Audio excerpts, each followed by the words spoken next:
तर कुस्तीचं मैदान गाजवणाऱ्या कोल्हापूरकरांमध्ये एका बिबट्यानं दहशत निर्माण केली होती। पहाटेच्या सुमारास शहरात एक बिबट्या शिरल्याची बातमी पसरली आणि कोल्हापूरकरांनी बाहेर पडण्याची धास्ती घेतली। काय घडलं, कोल्हापुरात कसा होता बिबट्याचा थरार, बघूया। बिबट्याची एंट्री, कोल्हापूरकरांना धास्ती। बिबट्याची उडी, कोल्हापूरकरांची घाबरगुंडी। एक शहर ज्याचा जगात कहर अशी कोल्हापूरची टॅगलाईन, पण याच कोल्हापुरात बिबट्यानंच कहर केला। कोल्हापूर शहरात एका बिबट्यानं भरवस्तीत एंट्री घेतली आणि कोल्हापुरात एकच खळबळ माजली। नागळा पार्क ठिकाणी असलेल्या एका हॉटेलच्या लॉनमध्ये हा बिबट्या आला। या लॉन परिसरात काम करणाऱ्या एकावर बिबट्यानं हल्ला केला आणि त्यानंतर महावितरण विभागाच्या परिसरात पसार झाला।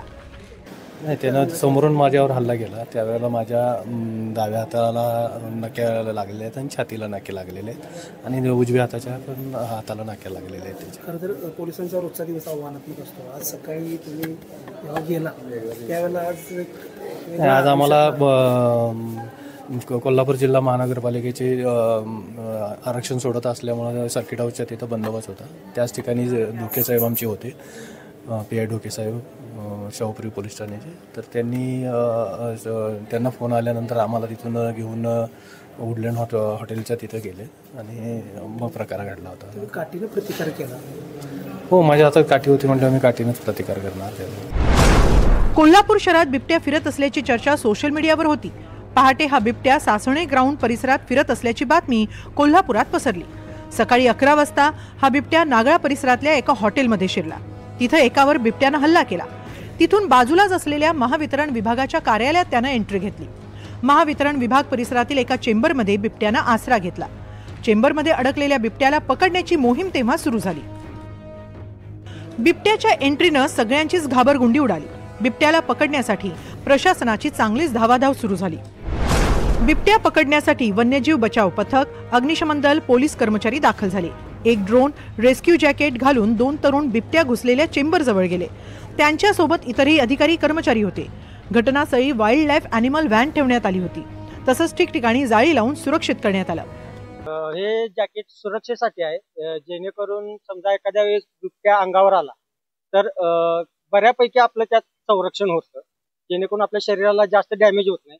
त्यासाठी स्पेशल किट आपण आपल्या साहेबांनी बनवून घेतलं। नक्कीच तुम्ही किती जण होता या बचाव करण्यासाठी? सगळ्यात पुढे जे होतात ते किती जण होते? असं सांगता येणार नाही। सगळेच आपले वरिष्ठ अधिकारी पण आमच्या सोबतच होते। त्यांनी असं म्हटलं नाही की बाबा रेस्क्यूअर आहे ते करतात, पण ते पण आपल्या सोबत होते। बरेच आपल्या अग्निशमन विभागाचे पण लोक होती, परत पोलीस डिपार्टमेंट होतं आपल्या। शहराच्या भरवस्तीत बिबट्या येण्याची कोल्हापुरातली ही दुसरी घटना आहे। यापूर्वी रुईकर कॉलनी या ठिकाणी एकदा बिबट्या आला होता, तेव्हाही प्रशासनाची भंबेरी उडाली होती। जेव्हा इथे हॉलिवूड ते रेस्टॉरंट जवळ जेव्हा अटॅक झाला तेव्हा कळाले आपल्याला की येस बिबट आहे म्हणून इमिडिएटली आपला स्टाफ इथे आला। सर, मध्यवर्ती माहिती आपल्याकडे नाही। शहरामध्ये हा बिबट्या आढळून येतो, चौकशी होणार आहे का? चौकशी म्हणजे कुठला चौकशी? बिबट्यावरती? बिबट्या चौकशी म्हणजे कुठून आले, काय आले ते शहानिशा करणार आहे। मे बी जवळच्या पास कुठेतरी ऊसाच्या शेतात असतील, तिथे डिस्टर्ब झाले असतील, इथे आले असतील, ते बघू ना। किती जखमी झाले? किती वाढ झालेला बिबट्या आहे? पूर्ण फुल ग्रोन मेल आहे। फुल ग्रोन आहे। मेल आहे की फिमेल आहे अजून खात्री नाहीये, आता खात्री करतो, पण फुल ग्रोन बिबट आहे। आता कोल्हापुरात आलेल्या या बिबट्यानं नागळा पार्क परिसरातील नागरिकांची झोप उडवली आहे। कोल्हापूर शहरालगत शेती आहे, त्यामुळे रात्रीच्या वेळी हा बिबट्या आला असावा असा अंदाज आहे।